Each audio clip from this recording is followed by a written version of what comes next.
How to deactivate Facebook account and Messenger. Hi everyone, welcome back to another episode. In this following tutorial, I'm going to walk you through the steps on how you can deactivate your Facebook account and Messenger. So in order to deactivate Facebook account and Messenger, all you have to do is just make sure to watch this video till the end and follow the instruction as guided. Now first thing, you need to go ahead and log into your Facebook account.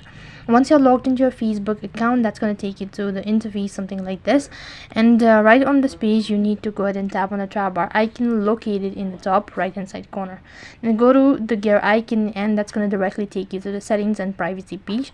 Here you need to go to personal details. As you click on personal details, it's going to take you to this sort of interface, and here as well you need to go to personal details. Once you're on the personal detail page, you need to go to account ownership and control.